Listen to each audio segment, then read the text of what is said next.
Because it's EML, people haven't been keeping up on the news. So there's been something last Saturday in Ferguson, Missouri.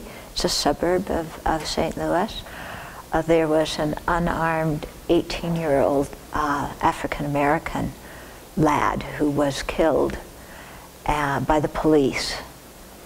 And the community, the community is 80% black, but the mayor, the police chief, the important people are white. And so there was a protest, against his killing.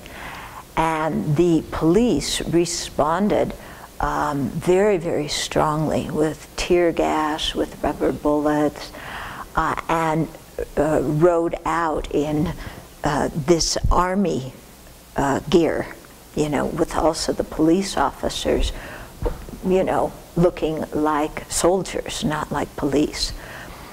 So what you have here, and this happens very often with, and also one of the chief things they were protesting against is not only that this black man got killed and he was unarmed, but also that the police department did not want to release the name of the police officer who killed him. And the community wanted to, they wanted this. And it didn't get released until today. The killing was on last Saturday. So there was the issue of the original event. Then there was the issue of how the police responded. So this often happens in human interactions. There's one thing that sets off an argument, and then how each party responds to that creates another layer of discord. So that has happened here. And it's really provoking a national discussion, not only about racism and racial disparity, but also about the militarization of the police, and it's now apparent that the Pentagon, has, of course, our military budget is more than ample. So there's extra equipment, and they give it to the police force in different countries. Not different countries, different counties, and different cities. They give military equipment, and from tanks to gas masks to body armor to assault weapons. And then also in the pursuit of staving off terrorism, the Homeland Security gives out a lot of grants to state, county, city police departments, whereby they can purchase this kind of stuff in the name of combating terrorism. And this, especially became so after 9/11. So now you have these images. It's really kind of amazing of, these people protesting. And yes, there are some who are peacefully protesting, and there has been some looting. But it seems like the police are not able to tell the looters and the protesters, apart, and they aren't treating these people differently according to their actions, but instead, coming on very strong. And, there's kind of this military vehicle, huge military vehicle, with a sharpshooter on its roof, with his assault weapon like this, looking over the people who are protesting. Yeah, and you look at it and you say, is this America or is this a war zone? Yeah, what is the police doing with military weaponry like this? And you see images of the police, wearing gas masks, with body armor, with helmets, very much like soldiers, trying to work or to deal with the population that they're supposed to be serving, and dealing with it in a very militaristic way. Yeah, so it's provoked this whole national discussion about this. One thing that I found to be a relief in it all is that the governor of Missouri, seeing the difficulty after several days of rioting, took the county police off of that and said that the highway patrol was going to be in charge. So the person in charge of the highway patrol was black, and he had grown up in that area. And I read one article that said when he was there, I mean, of course, the military equipment was not there, but that he was walking down the street with the protesters, listening to their stories. And that just happened yesterday. Yeah, the change happened yesterday. So, you know, what to say about it from a Dharma viewpoint?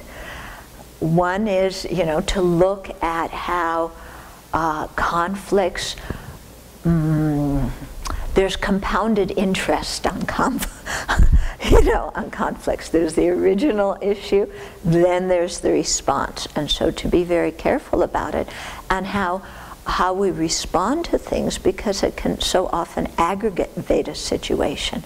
And so taking the example of what happened here and using it in our own personal lives, you know, to have a strong determination that when something's amiss, instead of coming on with our military style personality, you know, to deal with the conflict in another way. You know, I was really impressed with this chief who was walking down the street with the protesters. You know, and then as a country to really have a serious conversation about what is it that we want from our police departments. And, you know, I read one article that was talking about the difficulties for some of the conservatives, because for conservatives it's, you know, always law and order. But there's also the libertarian, yeah, libertine is different, isn't it?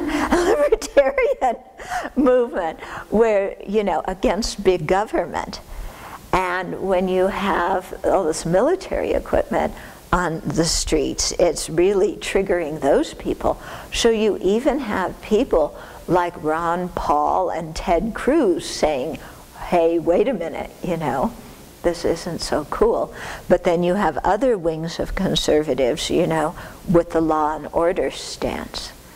Okay, so, you know, I think national conversations about issues are really, really helpful. And hopefully, you know, because there's many sides to it, you know, in our reaction to 9/11, maybe we went overboard in terms of trying to protect people, so that equipment that was supposed to be used for terrorists was given or bought by local police departments with not very many regulations, and is now being used in very, you know, for commonplace events, which is overkill, you know. Like they were saying that now sometimes SWAT teams come out when the police just need to make an arrest for a nonviolent offense. Huh?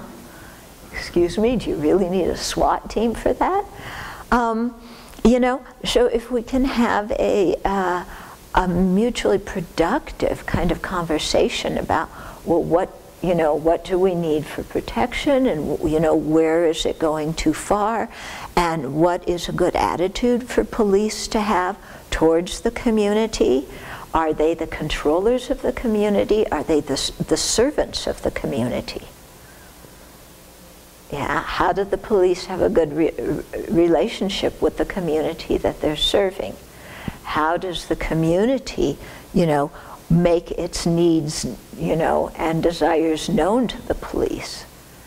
So hopefully we can have a good discussion about this kind of thing. But it is, you know, clearly very alarming to see what has happened.